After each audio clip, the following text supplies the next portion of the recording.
All right, why don't we get going then? I know I had a couple of RSVPs, and some folks are at a doctor's office and some are out on the road. But like nicely, this meeting is being recorded, so it'll be up on YouTube a little bit later. And to get going then, what I'd like to do is introduce our first guest, and thank you very much for coming out this early in the morning, although you said you're always here this early, because we're on the East Coast, but Kiwa is on the West Coast. So Kiwa is our Vice President of Agent Experiences. Kind of an interesting title. I'll let you give him some details. I'll let him give you some details about what his position is. But I think Agent Experiences is going to involve onboarding and transactions and supporting agents and things like that. I'm not sure if a better agent experience includes foot rubs, but we can certainly ask him about that. So, Kiwa, the floor is yours for whatever you want to tell us. Awesome. Thanks, JT. And thanks, everyone, for having me this morning. It is definitely a pleasure to be able to join state meetings like this. And JT was kind enough to proactively reach out to me and invite me. And I was like, perfect, sign me up. I'm on board, and I wanted to provide you some updates. But before I do, maybe I can describe a little bit about what agent experience is, and then I'll talk about some of the priorities that we're working on right now as the agent experience team, and then talking a little bit about the vision in terms of where we're heading to. The only rules of engagement here that I have is stop me if you have a question. I'd be more than happy to make this really, really interactive. That's what I prefer. But again, thank you for having me, and hopefully this will be some informative information that hopefully you haven't heard about, or if you have, hopefully it's a little bit of an update that what you may have already heard. So again, thank you, JT, for the opportunity here. So in terms of agent experience, it's a unique title. It's a unique title to EXP. I know that there's a lot of franchises and larger brokerages out there that have a customer experience arm, and that's my background. Just to let everyone know, I have quite a bit of background in terms of customer experience, and I can explain what that is as well. But we just kind of tweaked the title a little bit because the key customers that I have are agents and brokers, right? And so it's an incredible organization when I take a look at it in terms of the breadth and the depth of the umbrella and the organization that I help manage. So first off is just explaining what agent experience is now, and then it may change a little bit as I talk a little bit about the future vision. But there's three primary groups that is under my team's umbrella. It's the agent services team, the transaction team, and the tech support team. So I'm sure that most of you have had interactions or engagements with these three groups. And also what I am looking forward to doing is actually changing the name of the groups as well to make it a little bit more self-explanatory, because if you walk up and you see agent services, you're probably going to wonder, well, what is that, right? And so that team is primarily responsible for onboarding net new joining agents. And so we onboard individual agents, we onboard agents that are part of a team, and obviously we have a huge focus in terms of some of the big states we have. So if you had to choose one word and one word only, it's onboarding. And I'll explain what that bigger umbrella looks like in the future as well. The second piece is the transaction team. So again, Jody English and a lot of the folks that are currently part of that team, they help you with a lot of what we call the compliance issues, right? Making sure that we have all the documentation turned in. We chase down for signatures. Essentially, at the end of the day, if I had to give a few words on this one, their role and responsibilities is to make sure everything is in order, accelerate the velocity of payment to all of you, right? That's pretty much the main objective for them at the end of the day. And then tech support, it's a very interesting model here. I also been at Microsoft for 17 years, and tech support was very siloed or limited in terms of, if it was a Word engineer, it was a Word engineer. If it was a Windows support person, it was a Windows support person.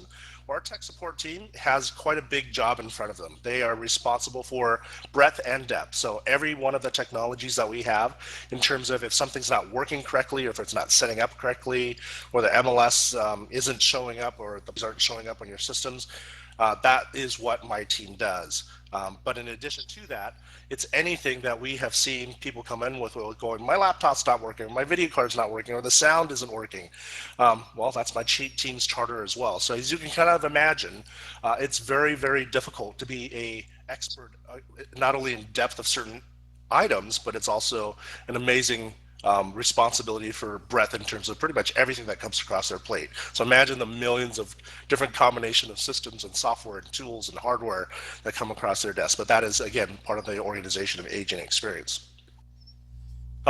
I'll pause in just one more minute here, and I'll take it up for questions. But one of the things that's it's quite interesting when you're looking at agent experience is it really goes beyond those three teams, as all of you know, right? It's what the accounting team does, it's what the marketing team does, it's what the product development engineering teams do, it's what the leadership team does. And so when I was hired on, right, it was talking about what agent experience or what customer experience was. And there was two answers I gave. One is it's end to end. Right? There is no boundary. There are no bumpers or guards on that, that bowling lane that kind of keep you within a certain swim lane. It's everything. Anytime that there's an interaction with an agent, regardless of what it is, that is part of agent experience.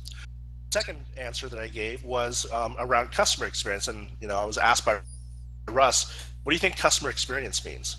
And my answer was customer service, and I answered it a little bit differently, but I said customer service is when customer experience fails, right? So the only time you really are coming into the world is really generally when something's wrong, right? You need help with something, or something's not working correctly. So here's the answer, right? I mean, the transaction team obviously is there to help, but if we did a better job, right, and this is part of the vision, I'm kind of going into the vision a little bit, and I'll pause, is if we were doing our jobs and we were doing it well, you shouldn't have any questions, right? If we were doing training correctly when you first onboarded, and we were doing follow-up training or continuous learning correctly, you shouldn't have questions. If we were, managing the transactions well, and you understood what you needed to do as part of your transaction in SkySlope, and we had, and I already heard at the very beginning, the notifications through text messages.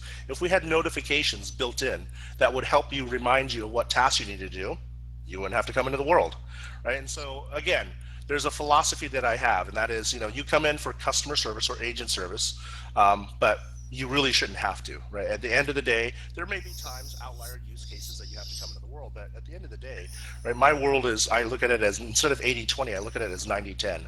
90% of the time is when we've taken care of you and have done it so well that you don't have to come in for a particular help issue, and 10% of the time are those outlier cases, right? And so that's kind of the philosophy, and I'll talk a little bit about where we're moving as an organization, but I just wanted to pause there, just making sure everyone understood what my organization currently looks like, but also my philosophy in terms of what agent experience is like. Comments or questions? I just love where your head's at, Kiwa. Yeah, that makes me very happy that we have someone like you doing this. Well, I'm happy to be here. I mean, again, the opportunity, and I'm not going to go through resumes or anything like that, but when I was presented with the job and took a look at, just the number one, there was a lot of volume, and as you are experiencing day to day, and you're going to find me, Kate, to be one of the most transparent people as well. Whether it makes me look good or bad, I'm going to tell you what it is. But there's a lot of things. There's a lot of opportunity. There's a lot of broken things right now. Albeit, the majority of the experiences here at EXP is phenomenal, which I have seen. The commitment from the staff is great, but there's things that just aren't working well, right? And so, and again, I'm gonna hit it straight on, guys. Payments. So when I first came on board, I heard loud and clear, really within the first week and 2 weeks of conversation that I had, payments is an issue, right? There's lots of reasons behind it. And I'm going to give you, again, these are not excuses. These are just data points that I'm trying to navigate through. Number one is, as you all know, the growth. You know it better than I do. The growth of the company is really at a hyper growth, and it's amazing. It's a great problem to have, but not, again, it's an issue that we're having. Two, we launched an enterprise app system. So this is, if you haven't heard, this is the system that we want it to be kind of the all one-stop shopping type of experience, meaning that from almost lead to close, and I'll explain what almost lead means as well.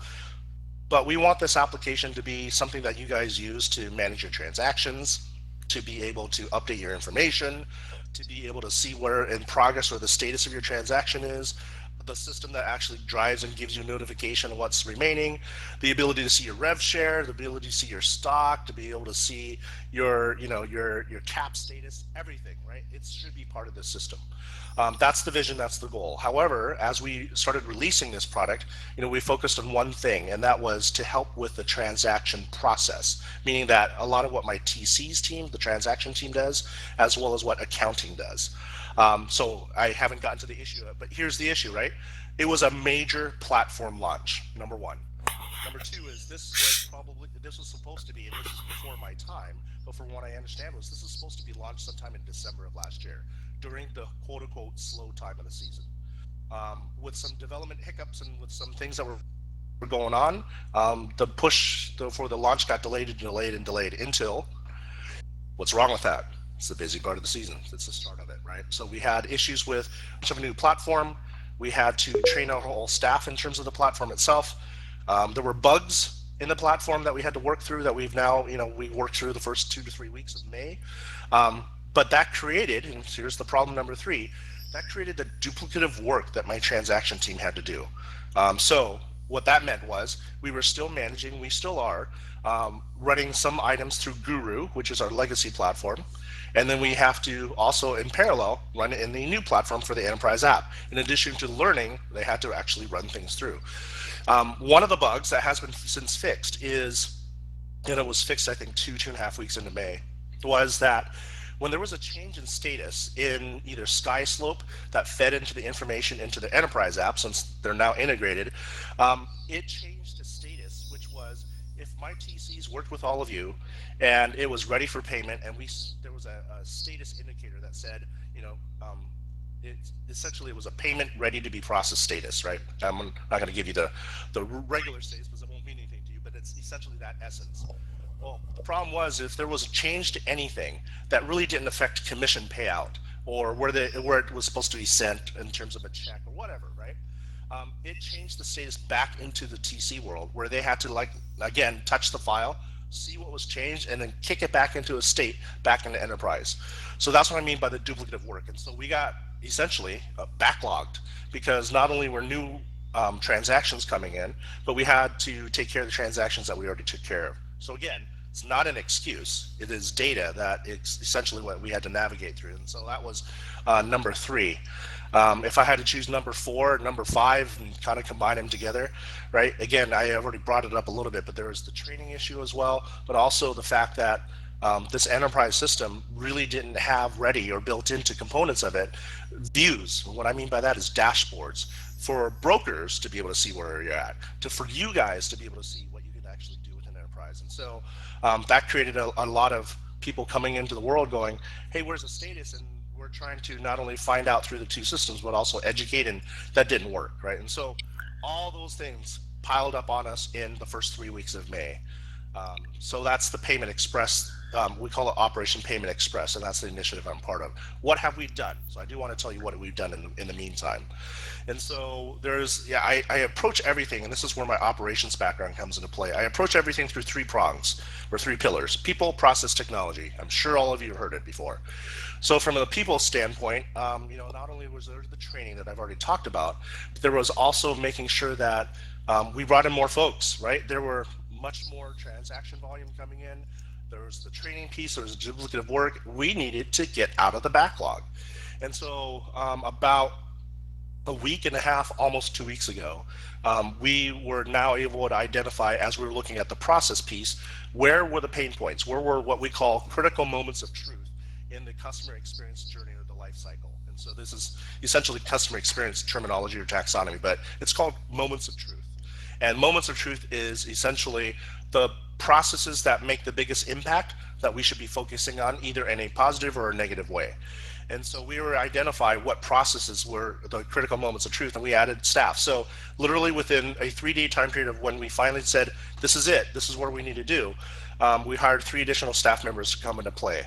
We're looking even this week to add in another 4 to our, I'll call it, inventory of resources of people to be able to do that as well. So literally we're moving very, very quickly. What unfortunately isn't available all the time in terms of transparency, which is one of our cultural and core values here at EXP, is that this information hasn't been getting out readily.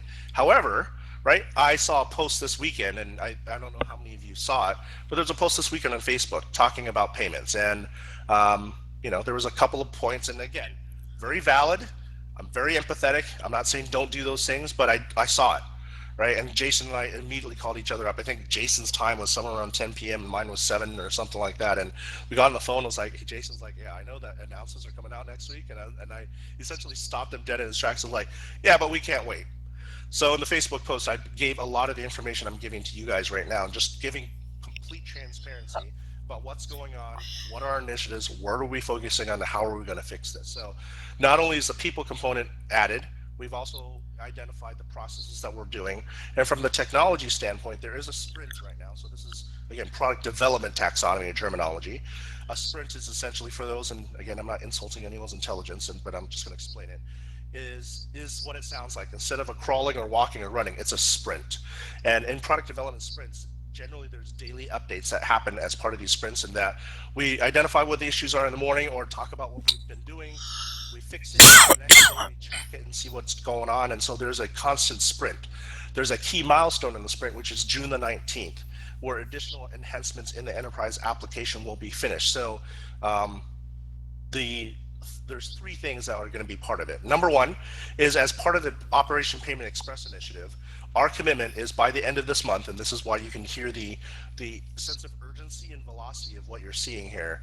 By the end of the month, for 90% of what we call core transactions, so essentially buy list residential properties, we will initiate payment within 24 hours of closing. Okay? So what does initiate mean? I'm very, very careful with words I choose. Is that we can initiate payment like push out an ACH payment. There are financial institutions that are great that either get it the same day and they are posted the same day. Sometimes it takes the next day. So those are like the Bank of Americas and the Wells Fargo and the Chases, etc. And then there are certain credit unions that require a couple of extra days generally for post or to show it being posted. But initiating payment is something that we're taking quick velocity on and changing up. That's number 1. The other piece of increasing the velocity that we're doing on this enterprise app is on June the 19th. Hopefully either on that date or shortly thereafter, processes that I mentioned that we identified that we were doing on the transaction team was that, and I don't know why, I literally have gotten multiple answers on this, so I'm not even going to attempt to give you the answer, but I'm telling you what the current state is that DAs were not sent out until 5 days before the date in SkySlope is indicated as the anticipated closing date.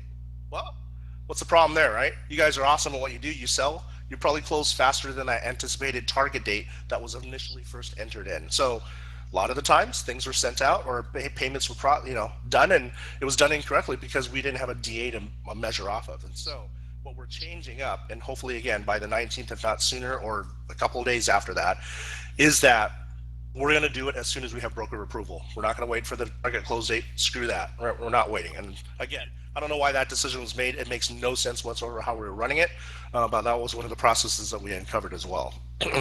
So hopefully that will be fixed. The other 2 things, and then I'll pause again, is notifications. So we are right now beta testing notifications in Enterprise, and right now I believe it's just email. I don't believe text messages in it, but we know that that's part of the notifications people prefer as a text. But at least in email, we're going to provide updates in terms of triggers within Enterprise once it meets certain what we call gates or certain conditions that are met that we will send over your way. So one of the gates, and I'm going to pull up just so I'm not saying the wrong thing here. So give me 1 second. I'm sorry. I was trying to do it while I was talking here, but payment. Sorry about this, guys. It'll take just 2 more seconds here. All right. So the things that we're doing specifically on this is that once your transaction is quote unquote completely confirmed, meaning that it's ready for processing. I'm kind of going backwards here. Processing for payment, you'll get a notification there. Two, as soon as the information is entered in and we're kind of in the stage where we're ready to give you information on what your commission payouts look like, what the splits look like, what the fees look like, we're going to give you a notification email as well so you can actually go in and look at it. That helps us with an extra pair of eyes to make sure that we're not looking at wrong information or stale information, and you have the opportunity at least 10 days, hopefully before the closing date, for you to actually see some of those things. And then the last thing is that, you know, in between us moving from we have the information, the commission, and you've looked at it, to the actual push of a payment. In the middle of that is where we're going to say, we are now in the next state, and we're going to give you information about why we're going to be pushing payment to you and what the anticipated date is as well. So you're going to get 3 notifications from the system. Obviously, we want to build a lot more notifications in the system where you can actually choose which ones you want to see, but we're going to start off with those. And so that's the next enhancement as well within the enterprise app. And the other pieces are generally just specifically around you know, how we can improve broker dashboards and visibility, agent dashboards. Well, we're not sure of what it's going to look like on June 19th or if that's going to be ready yet, but that is part of the sprint, is that we're building the infrastructure so we can actually show you dashboards, as well as the KPI or the commitment that we made, that 90% commitment. You can actually see how we're tracking as a company, hopefully as a state, and hopefully as an individual. We're not sure about the last 2 yet, but we do know overall we're going to be providing that as well. So that's the people, process, technology that we're actively working on. There's a lot more things behind the scenes that we're working on as well, but I believe that those bubble up to be kind of the 3 most important, from velocity of payment, visibility of transactions, as well as, you know, our commitment to you as an organization as EXP. Hey, Kiwa, this is JT. So where's our current status? I know you described this to the brokers. Where's our current status with the backlog? How far were you paying? Yeah, sorry about that, and I didn't mean to gloss over it. As of last Friday, and I'm going to give you a number, tell you what we did over the weekend, and hopefully we'll have an updated number today. But as of last Friday, we were 48 to 72 hours behind in terms of the backlog. So what you would normally feel in terms of payment, do 3 business days on top of that. That's where we were last Friday. What did we do over the weekend? And this is the amazing people that we've hired, right? We not only were hiring skill set, we were hiring attitudes and personality. You know, I'm going to say it is, right? I feel like sometimes, again, prior to me joining, I feel like we probably hired skill, but not necessarily personality, job fit, and all those other things. And so I interviewed them, even though some of these were temp workers. I interviewed them, and what did they do on Friday afternoon? They raised their hand going, hey, Kiwa, can we actually work the weekends because we're behind and we want to make a bigger dent before Monday hits? I was like, yeah, let me not let anything step in your way, go do it, right? And so I actually looked at time cards and check-ins, and I did see that they worked a significant amount of time over the weekend. So I'm going to hopefully get an update this morning in terms of where we're at. But even with that being said, and if today, and I'm going to, one last thing about transparency that I didn't tell you about, but if today when we're reporting on the status and it still says 48 to 72 hours, again, it was end of month, beginning busy season. So even though we were catching up and volume wise, we may have been you know, also dealing with or managing through the increased volume. But right now, as of last Friday, 48 to 72 hours. The transparency piece that I talked about is that every morning, and again, this is as part of the brokers meetings that Kathy has had, and a lot of people piped up, and, you know, JT as well, is that, look, guys, I would like transparency and visibility to what you guys are doing. I want EXP, I want to know EXP is taking this seriously. So every day, Monday, Tuesdays, Wednesdays, and Thursdays, and I know that's not every day, but Fridays is our leadership meeting, so we couldn't take over that one. But every Monday through Thursday at 8:30 Pacific in meeting room 6, we have what's called a Operation Payment Express stand-up. So again, taxonomy that is used in the product development world. But what we do is we give opportunity for anyone to join and being a fly on the wall. And I'm kind of being purposely emphasizing fly on the wall, is that this is my meeting. This is my internal meeting with my staff, getting updates, talking about what we did last week, what we're going to do today, what we're going to do for the next couple of days, et cetera, et cetera. So this is, again, a sprint, right? Just like product development. But it's giving you guys visibility to what we're talking about, and we don't hold back. We say what things are, and we're talking about problems that we are trying to overcome, but it is 100% transparency in how we do it. So if there is, I understand time zones impact. You guys are busy as well, but we did open the doors, allowing anyone to join in that they wanted to be that fly on the wall and listen in to our conversations. Good morning, Kiwa. Dan Sawyer and my wife Denise is here. I don't really want to air this out in the meeting, but we've been having an issue for over a month that we've been trying to get answers to. And you should have received an email from my wife about 2 weeks ago, and or Denise R. I'm sorry. And also, you should have received one Friday from Patty Shaw asking you to reach out to me. Yep. If possible, could you please do that? Yeah, so number one, as I'm completely and 100% aware, actively happening right now, I believe in Scott Petronis's office, is that so there's a couple things, right? And Dan, I'm not going to get into the details because it's yours and your wife's information, but let me tell you what happened, right? Is when I got the email, we brought the team together.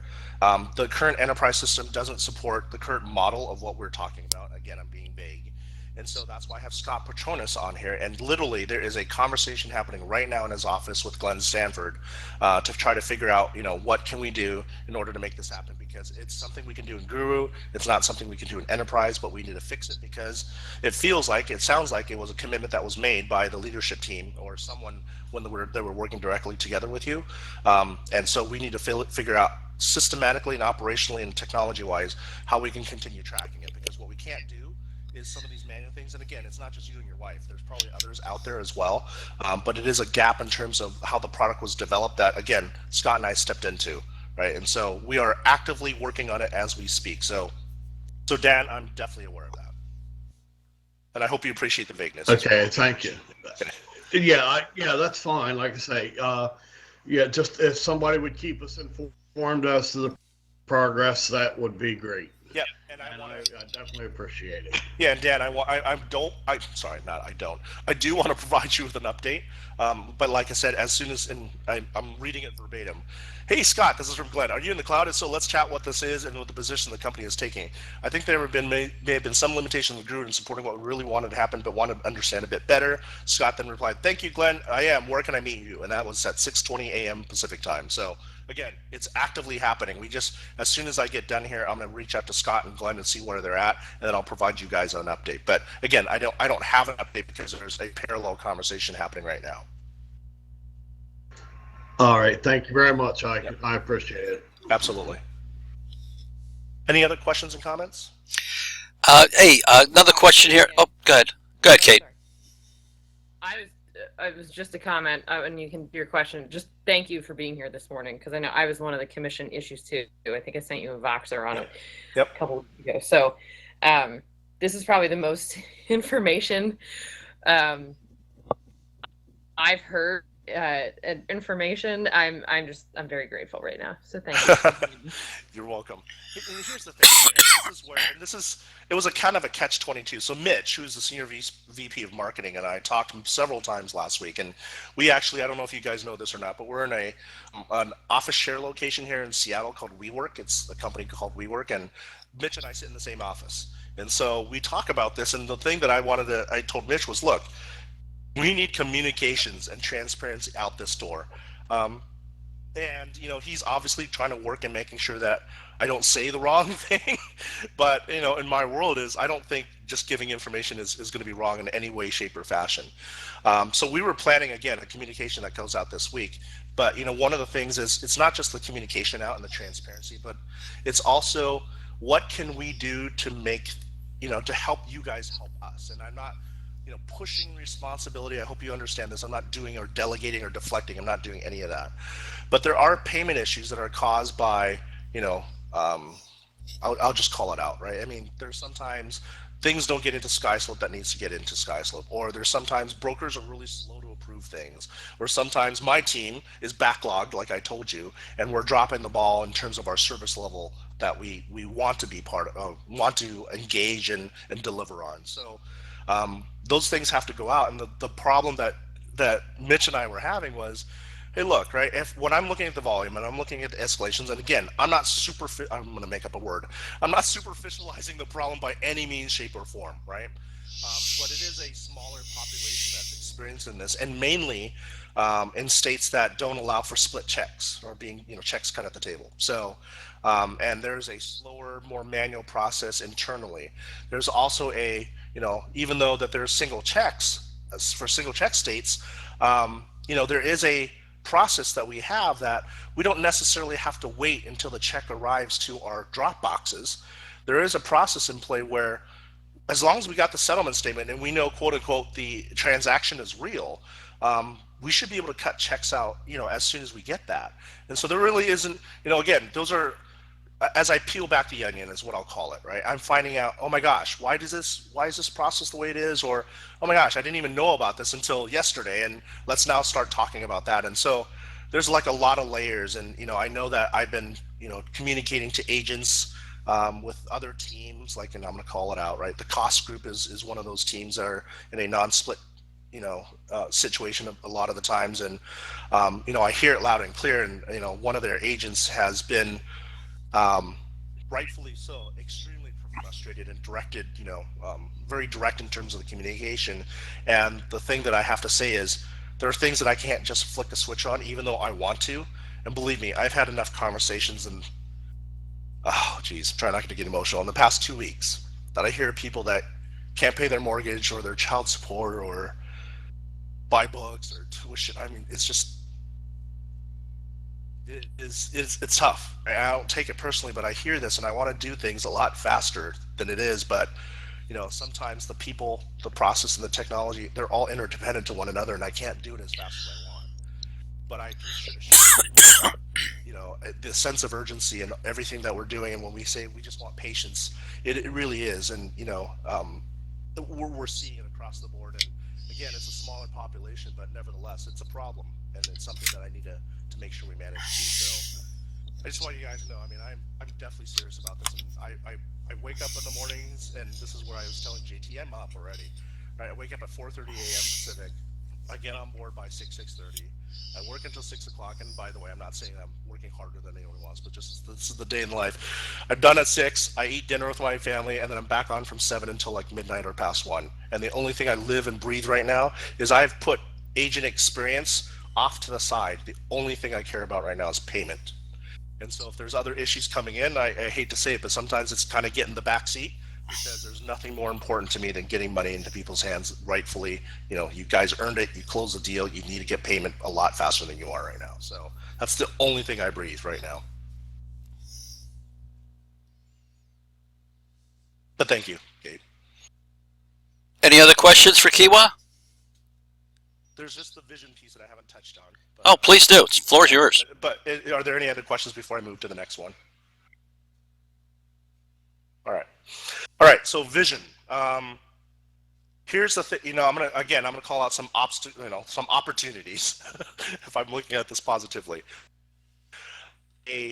Obviously a national brokerage in the cloud, and we say that we're here for you anytime, anywhere, right? But we're not. And what I mean by that is, you're most busiest on Fridays, the weekends, getting ready on Monday, and do we have anyone in the world to support you? Nope.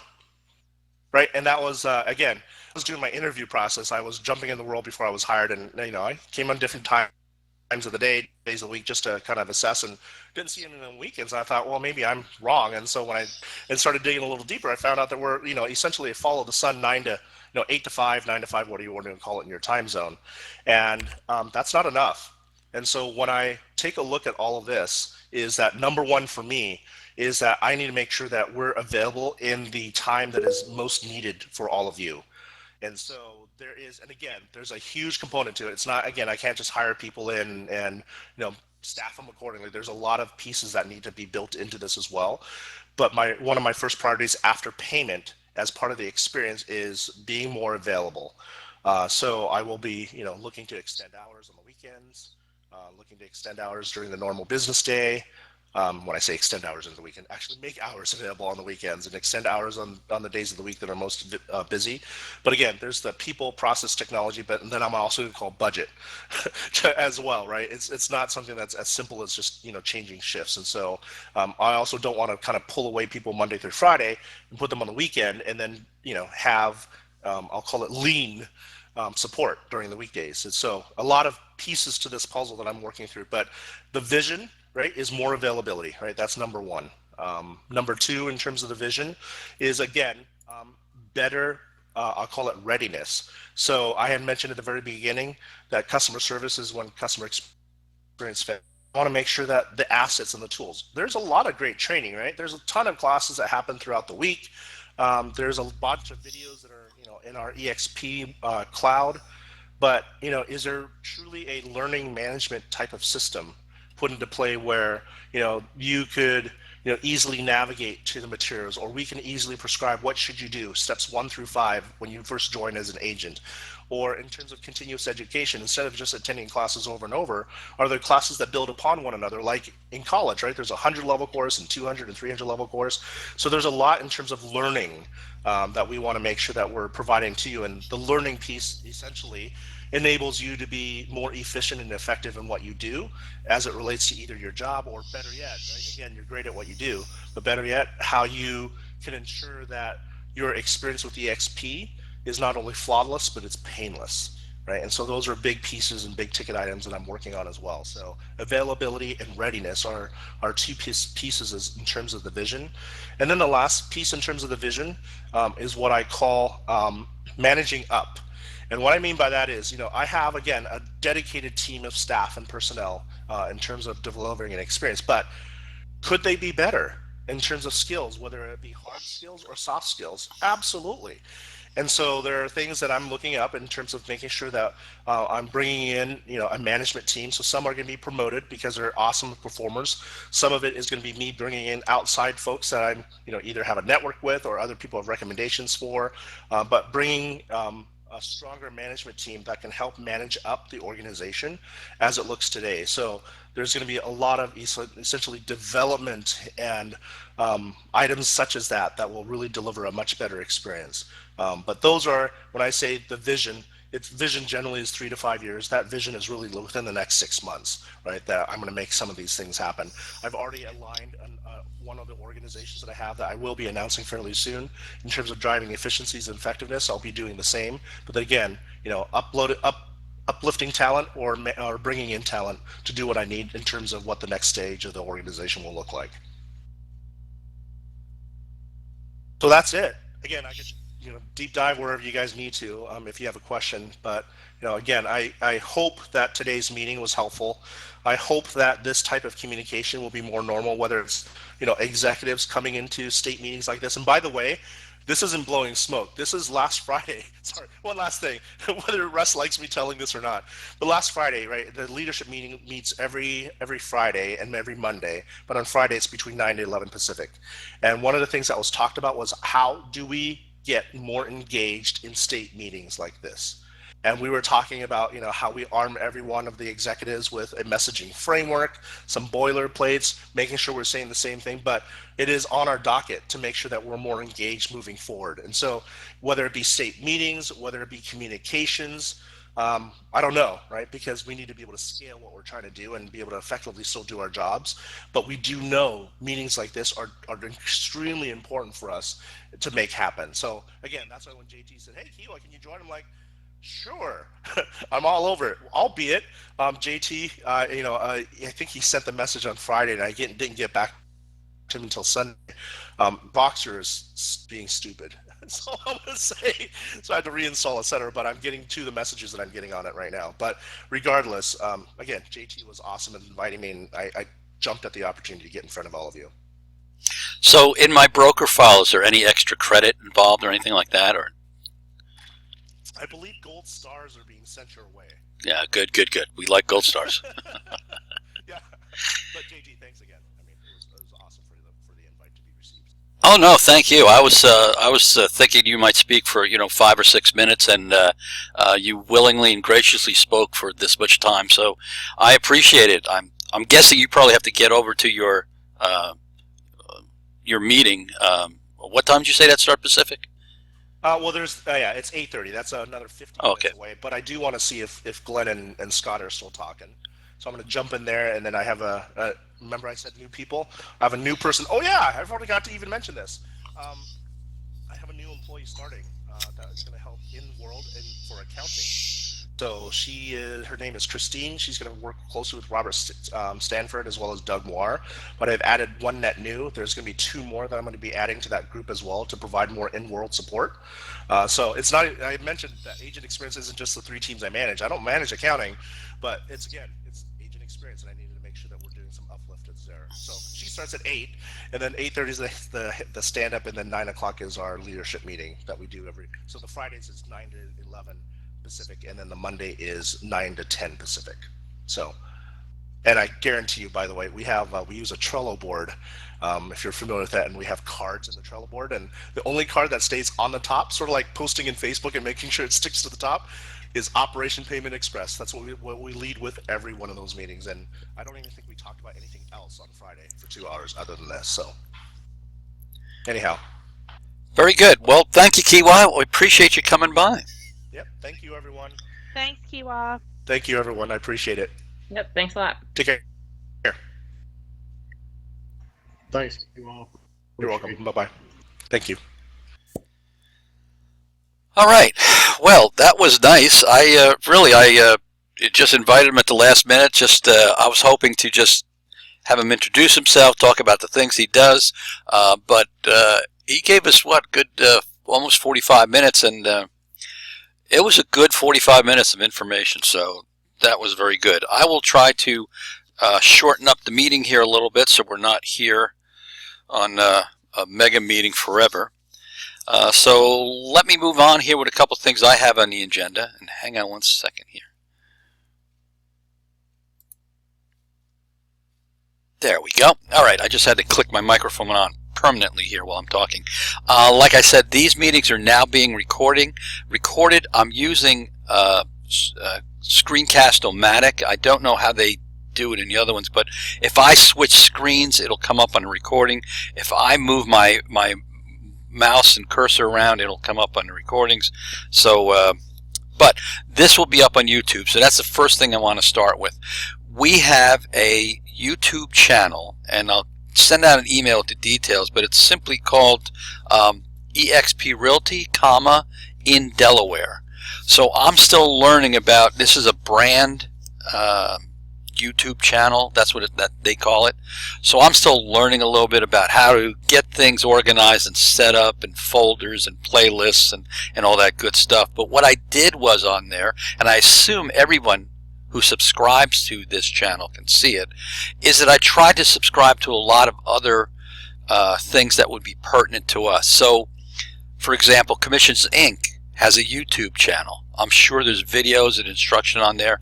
You could find it on our eXp Realty in Delaware. Same thing with Conversion, RIS Media, eXp Cloud, and on and on and on. I subscribe to a number of different things. So it might be a good way to jump in there, take a look, and get to other places rather quickly by seeing what we got. The other thing we're going to be doing on there is, I like Hank of Vink. Who else? Kate, you know this. Skyslope. Matus motivational videos, that's up on there too. I would suggest going into this Matus, you'll see it on there, motivational videos, and listening to one of these videos if you want to get pumped up at the beginning of the day. Holy smokes. I first heard these from Hank of Vink in, I guess, October, but I can't say I listen to them every day, but just about every day. They really will get you going and pumped up. So take a look at that. There's going to be a playlist of training videos, and I've started them already. So they'll be up there shortly. I have a couple just floating around up there. I'd like to figure out how to make it private, how to get people into it and out of that, just so, how do you spell that? Matus, I guess, is M-A-T-E-U-S-Z. And it's just got a weird name, Matus M. I think is what the channel is called, but you'll find it up on that EXP Delaware YouTube channel. So I've got some training videos coming up there. We're going to have what I'm calling a foundations course for anyone who's new or doesn't do a lot of business, and we're going to cover buyers, sellers, open houses, things like that. Just a good foundation course. I've also got some extensive training on document preparation. So they're anywhere from, there you go, they're anywhere from 20 minutes to an hour for the agreement of sale. I'll also be putting up some 5-minute refreshers. So it's good if you want to take the training course for 20 minutes to an hour, whatever it is, me explaining how to fill in a document. But I also give a lot of tips and advice and you know me, a few war stories along the way to help you. But I'll be having some 5-minute videos on just quick refreshers that you could look at as well too. So we'll have those two things for sure: a foundations training course and document preparation in there too. Let's see what else with that YouTube channel. Training. Oh, we're going to put our meetings up in there. Yep, so that'll be good too. Talking a little bit more about, and let me just check down here. So check these text boxes here. Repeat the name and the D. Okay, it is EXP Realty, comma. I don't know where the comma came from. In Delaware. So I think if you just put that in a search box, it'll probably pop up. But yeah, with the training, we do have people who are coming aboard new. We appeal to a lot of new folks, and it makes sense. I mean, if you've got, some sense and some reasoning and you look at EXP, it makes sense. So there's no registration or anything like that. You could go in and take a look at these videos. And even if you have some experience, it might not be a bad idea just to hear a different point of view. So even if I speak for 30 minutes and you get 1 or 2 nuggets that you didn't know before, all good. All good. Let's see here. Okay, onboarding. Let's talk about that for a minute. Whoops, let me just get rid of that there. Okay. I know we have onboarding services. I know Kiwa's in charge of that in a broad umbrella sense. But there's a lot to get done with onboarding within the state as well. And I've not been pleased with how it goes. I think the agents, there's a lot to learn and understand. I hear agents sometimes, 6 months after they join, say, what is Breakthrough Broker? I didn't even know we had that. What is, this? What is that? And so I am putting together our own onboarding.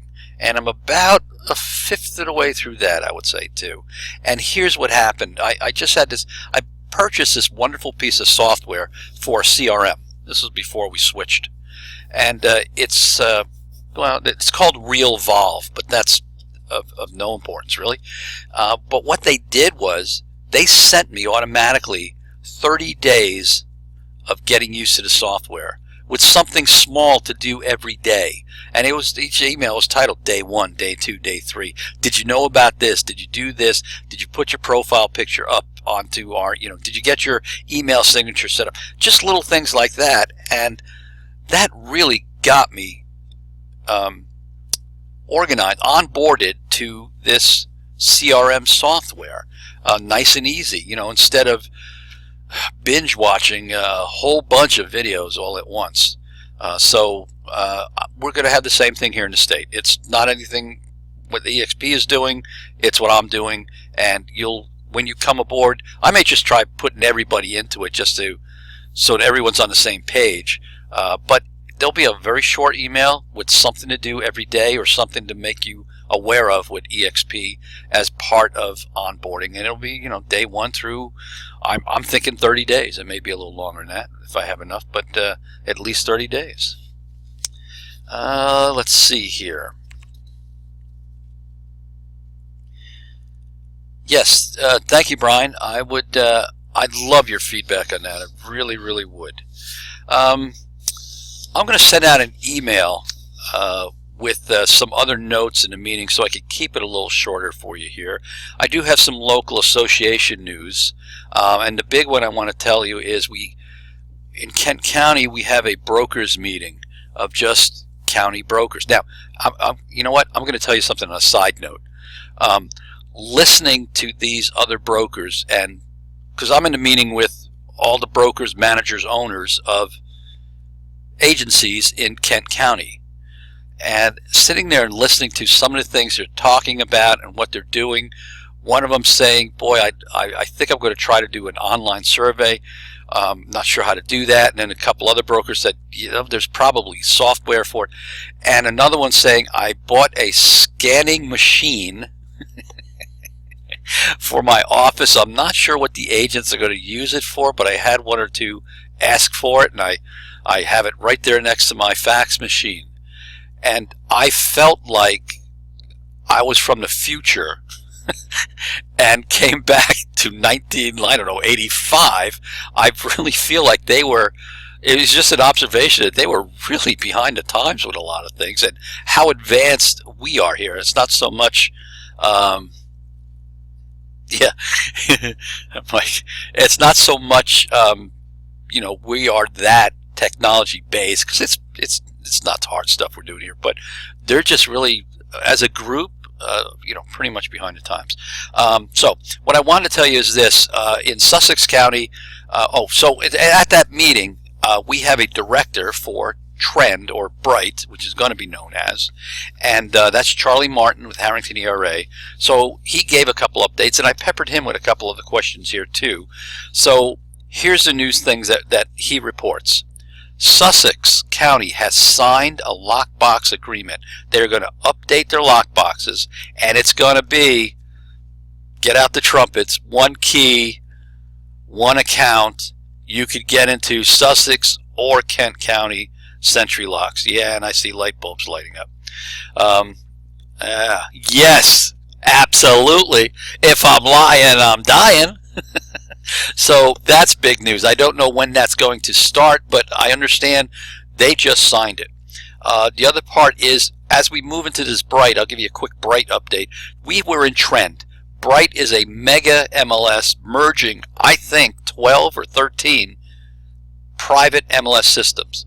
So Sussex is not fully, Sussex is not fully integrated yet, although they are using that matrix system, but they will be December 1st. And Coastal, which is an independent MLS for Ocean City, they'll be in December 1st as well. So those are the two big ones I wanted to mention there too. I have here in two, I wanted to talk about State Administrative Broker. That's my title now.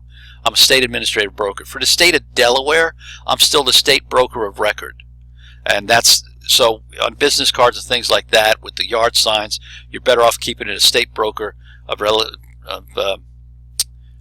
record for the state of Delaware. I don't think there's any fee increases, but I'm just not sure. And that's been a question on people's minds.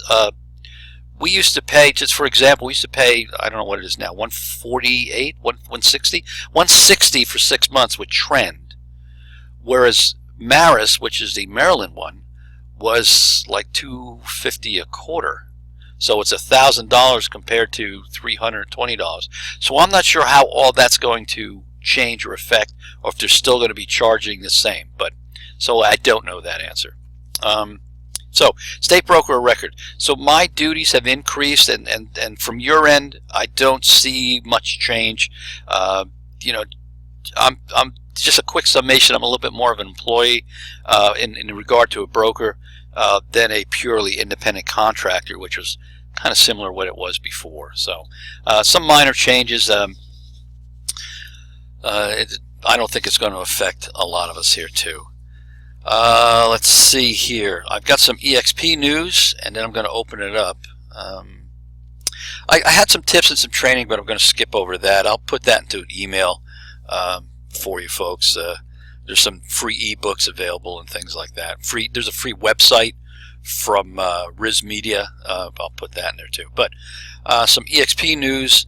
We are having a new position. I don't think EXP announced it yet. They probably don't want me to announce it yet, but hey. There's going to be a regional, what's his title? Regional leader, regional broker leadership. And this person is going to be in charge mostly with attractology and helping us in attractology. They're going to be pretty much professional attractologists, or recruiters if you want to use the old-fashioned term. The positions are, they want only broker records. They've already got one for our region, which is going to be David Harbour out of Virginia, and he's going to be handling Virginia, Maryland, Delaware, and I think West Virginia as well too. So we're still working on what he's going to be doing with us, but I think moving forward, he's glad to help with events, and if he can, and I think he's also good to give a presentation if you have someone on the fence that you want him to do a presentation for. I don't think he's there for us to abuse, covering 4 states, but he's still kind of defining, and I think the company is too, as to what they're going to be doing. In the states above us, New Jersey, Pennsylvania, I think Connecticut, it's going to be the state broker up there, Jeannie Borgers. And so David is looking for a new broker of record for Virginia, and they just hired a new broker of record for New Jersey. Chris Riley was our broker for Maryland. And he's now going to be, they've decided to break the country up. So whereas the brokers were just this merry band of group, we were like gypsies. For a long time, we didn't even have meetings, except among ourselves once in a while. We now have a director, or for a couple months now, of, what's her title? Kathy Gordon, director of, maybe it's a vice president, broker operations. So now they've set up one for the East Coast as well. So Kathy's still in charge, but we actually have an East Coast director, and that's Chris Riley. And if you've never met him or talked with him, he's a really sharp guy, really knows brokerage extremely well. I've spent plenty of time picking his brain and discussing things, and we are like 2 peas in a pod. So it's just I think it's going to be a great, great match. But here's what I wanted to bring up that I'd like to see if I can do, because I thought this was genius. What Chris was doing in, and you know what, I wish I'd asked Kiwa this, but I will. And I just was talking to Chris about this not long ago. What Chris was doing in Maryland was this. He was not handling any escrow checks. They were all being sent to the attorney to hold. And then at the time of settlement, he was giving directions to the attorney to issue 2 checks to eXp Realty, one to the company, one to the agent. So in other words, if there was, let's use that example of a flat $10,000 commission, normally at the settlement table you'd get $10,000, and that has to be sent and then processed. And you heard Kiwa talking about the backlog and all this. What they were doing over there is, in essence, they had instructions so that the attorneys were cutting 2 checks. So for that $10,000 commission, $2,000 is going to eXp Realty, and the $8,000 is going to the agent. And I suppose minus the document fee and the E&O. But you walk away with your own check already split. I think that's fantastic, because then there is, 24 hours is pretty good, but having it handed to you at the table is excellent. So I don't know. I'm not promising that. I don't know if that can be done in Delaware. I think it can. I know attorneys hold escrows here once in a while.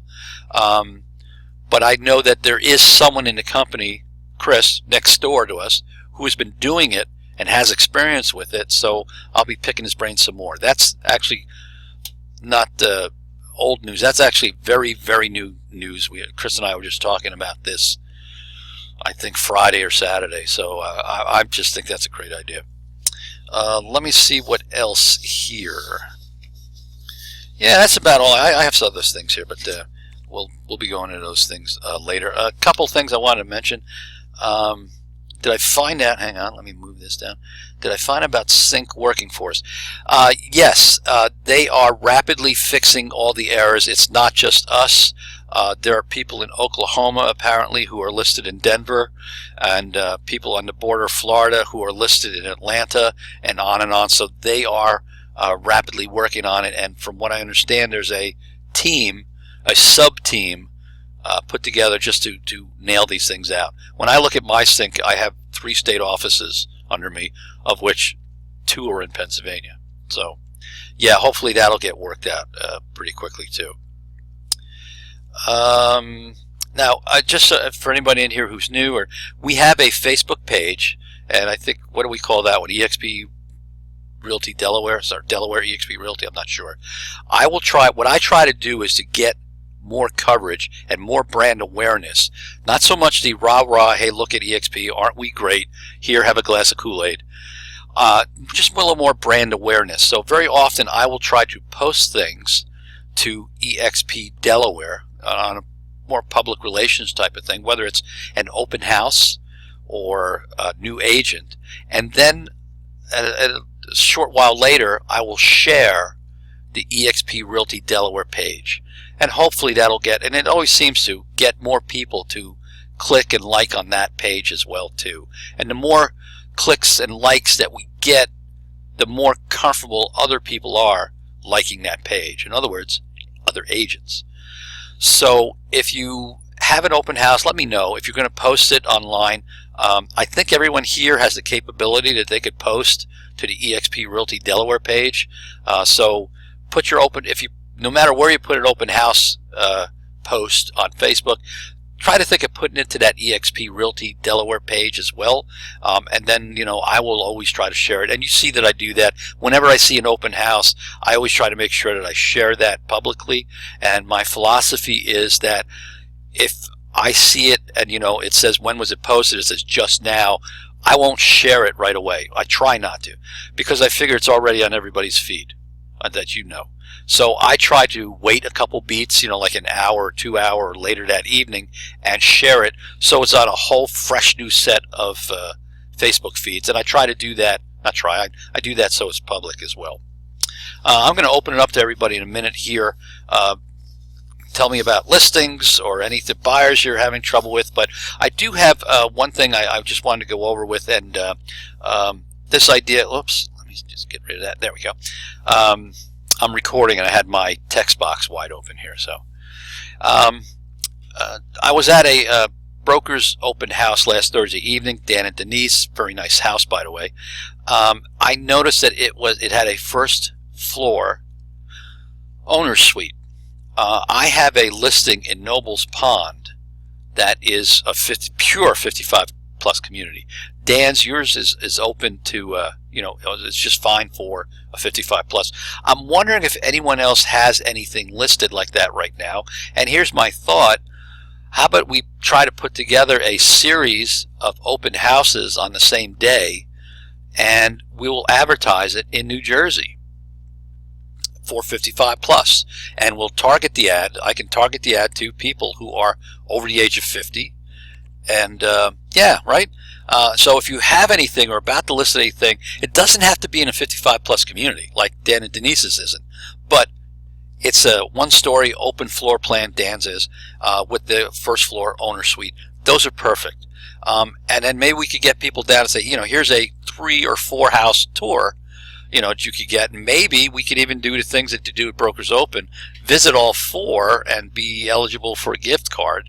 And we'll just advertise that in, the southern part of Pennsylvania and all of New Jersey for, 2 or 3 weeks in advance. And if you've not done any Facebook advertising or print advertising in New Jersey, this day and age, I think your best bang for the buck is Facebook. They're all on there. They all got grandkids. That's where they see the pictures of the grandkids. But I'll give you my secret recipe for advertising houses in New Jersey. They don't talk about how many bedrooms or this or that or the land. Slap a big banner across the top of it and put what the property taxes are. And make sure you say per year. Because when you write that it's $1,250 per year property taxes, their jaws are going to drop, because if you don't know this, they're paying $12,000 to $16,000 a year in property taxes. So, yeah, talk about cheese in debate. That's the best one you got right there. Just slap what the property tax of that house is. So we could set up a nice little ad for that. If anyone's interested, let me know if you got anything like that. All right. So. It's 5 after 11, but I do want to just open up. I didn't think Kiwa was going to speak for 45 minutes. Bless his heart. That was all good stuff. But please, anybody have any listings they want to tout or talk about or anything like that? JT, we're getting matter of fact, we signed the papers yesterday. We should have it out tomorrow. It is still under construction. It is approximately 1,300 square foot, 3-bedroom, 2-bath, with a 2-car garage, a front porch, back patio, concrete patio, $3,000 appliance allowance, so you can pick your own appliances on a 1-acre lot. It's in the Hartley area. That is listed at $239, and with that is, And we would be absolutely willing to do that open house thing with you. yeah, and we will definitely do the open house thing. That works. Yeah, and if you put both of them on there, that'd be good. Any questions? Yeah, if you put both of them on there, that'd be great. Yeah. So, okay. So, all right. Well, like I say, this is still under construction, but it is very viewable. So, All right. Anybody else have anything else? Any questions? Oh, good question. How many DE agents do we have right now? I was actually trying to figure that out. Oh, gosh, I'm glad you reminded me. There's one piece of news I did not want this meeting to end without letting you know this. Hang on. There we go. Okay. I've been counting. You know, we have 3 stages. We have agents here. We have some agents, you know, who are not here, but that's far and few between. And we have some agents who have agreed to come aboard, but haven't given their transfer papers yet. So my best reckoning is that we are at 35 right now. Now, here's the news. Great. Yeah, isn't it? And I think it's just exponentially growing. We are already bigger. You know, I think we're already the 4th or 5th largest in Kent County already. So I wouldn't be surprised that, you know, with all these other things going into place too, and everyone getting a little more outgoing with attractology, and the word gets out more and more, I expect that growth to be exponential. So that's one of the reasons why I wanted to make some changes. EXP talks about scalability as kind of a corporate buzzword, but I find it's very legit. So when we had, you know, 10, 12 agents, I was able to pretty much handle everything from my hip pocket. As we get to 30, 35 agents and I'm answering questions and onboarding and training and going on and on and on, I find that I want more systems in place so that I can handle 100 agents or 200 agents. So that's part of the things like our automated text messages there. Anyway, what I want to say this, I do have some extremely, extremely sad news. That was very tough, emotional phone call. And you know what? I built that up way too negatively. But our Joanne Brandt is leaving eXp Realty. And she called me on Friday, and it was, like I said, it was a very tough, emotional phone call. Yeah, she is got a group together, and she lives in Maryland, working in South Delaware, and she wants to. She got her Maryland license, and she wants to sell down in there too. And most of the issues involves, from what I could see, the fact that Sussex is their, you know, they marched their own drummer. They're in a different MLS. Coastal Ocean City is the same way, because the rest of the state is with Maris, that's the MLS, but they have their own little MLS. So between these two independent MLSs, Joe wanted, you know, one big sync site, and with a dashboard to handle it all. And the best we could do right now is try to negotiate with Sussex and with the Coastal, of which EXP is not a member yet because we don't have anybody down in there yet too.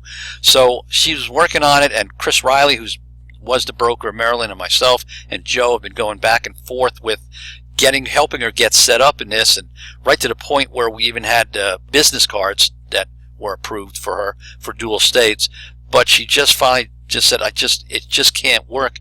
There's going to have all these different websites, all these different things, all that. She loves EXP. She does not really want to leave, but I certainly wish her all the best. And you know, talk that possibly when things are straightened out. She just doesn't want to wait, and I understand this, with her business till the end of the year to hopefully get things set up. She's a doer. She's a go-getter. And if you know her, you know that about her. And God bless, that's a great attribute. So she wants to get up and get going. So yeah, I'm real sad to see her because I like her. I like her husband Fred a lot. There's every opportunity in the world for her to be coming back at some point. She very plainly expressed that. But it was a very, very tough phone call for both her and myself too, and I will certainly miss her.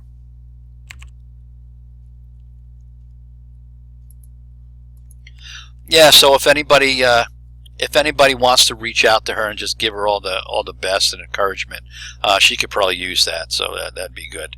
But I know it was a very, very reluctant decision. But it's what's best for her business right now. But she stressed over and over she did not have any issues with EXP and adores the brokerage. So this was, I've had one or two agents come and go. They really didn't do a lot of business while they were here. But our retention rate is through the roof, phenomenally good. An average retention rate is something like 85%. We're so close to 100%. We're not, but we're very, very close to that. So this will actually be my first experience too into, I don't know what the correct term is, deboarding, offboarding. Maybe you deboard a plane. I don't know. Let's call it offboarding because it's the opposite of onboarding. So it'll be my first experience, kind of removing someone from EXP Realty. But anyway, now we're pushing quarter after. I apologize for this. Anyone have anything else? If not, I will let you folks go. JT, I got something real quick just for everyone because not that it fell off my radar, but oh yeah. Let's face it, I'm basically a part-time agent trying to watch Chase and run my business. So trying to put that fundraiser together, I've done zero. So I haven't told Sarah yet over at Fordham Brewery, although she actually messaged me last week and said she's leaving. She's not going to be working there anymore. But basically right now I have nothing planned. I had a date on the calendar, but that's about as far as I got. So there's just other things that were priorities, and it was just getting hard to squeeze that into my calendar. So just a heads up. But that's probably not going to happen. And we might just have to do it next year. Because I can't push it any further because I'm going to have baby boy number 2 in mid-September. And it was supposed to be August 10th. So. Yeah, very good. That makes sense. That's legit. Anybody have anything else? All right. Well, then you're all excused. I thank you all for coming. I hope those text messages help. Like I said, they are automatic. So we are now going to be meeting every other week. So we will be getting, you'll be seeing this automatic text message come in on probably Fridays and then just that Monday morning. So they're all set up automatic, ready to go. I very nicely was tech savvy enough to have it put your name into it too, so you'll see it comes looking personal. I'm very transparent, so that's a bulk text. But it's nice that I could use your first name in the thing. If you do want to respond to those, that's fine. It comes to me as an email, so there's a little bit of a lag, I think. I don't know how long of a lag, but it'll come to an email and then go into my Gmail account saying, reply to this text from so-and-so. And the point is, and I mentioned it the other day, if you need me, are you able to send it to both, whoops, you dropped away. Are you able to send it to both Michael's and my number? So I guess where it says Michael Collin, this is really Amy, is that correct? Yep. Okay. Yeah, that's not a problem at all. It takes whatever phone numbers I put in there. So I'll check. I thought I had you in there, but I'll double check. Maybe I just put one in there or something. But I'll double check on that. And my point I wanted to make was if you need me for something, for a question or something like that, don't use that. Just because there's a lag in time, because it translates it into an email, then sends the email, then goes to my Gmail, and I have to open it up and look at what it is, and that's not that big of a deal. But if you need me, just text my number directly. So hopefully you added that number and just called it something like EXP Delaware office or something like that, so you know when it's one of these, broadcast. Let's call it broadcast email, text message. There you go. Yeah, it's perfect, Kate. Yep, very clever. Anybody have anything else?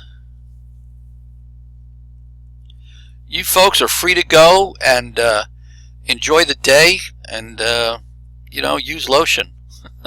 I hear we're going into the mid-90s today. For real. Oh, hey, did you say this is going to be bi-weekly now? Yes, or twice a month, whatever the correct term is. I missed that. Or, yeah, twice a month. Yeah, well, we've grown. When we had 10, 12, 15, there wasn't that much news. As the EXP is growing, there's always going to be a little bit more state news and a little bit more EXP news, more listings, more this, more that. So I know a lot of most other states are doing once a week. Texas, I think, is doing the same meeting twice a week because there's 1,000 of them. Yeah. So I think they have like a mega church with 2 services type of thing. So I think we're probably at the point where every other week would cover us pretty nicely. But also, the third Monday of the month, or like what? That's what it's going to be. It's going to be 2 weeks from today, and then 2 weeks after that, and 2 weeks after that. But I've got those text messages set up to just let you know right already. So whenever it is, I guess if there's a holiday or something on one of these days, we'll call it. But yeah, so we'll be meeting every other week. Every other. Okay, got it. I'll put it in my calendar. So. Yep. Alrighty. All right. Thank you, folks. Talk to you next time. Bye, everybody. Bye, guys.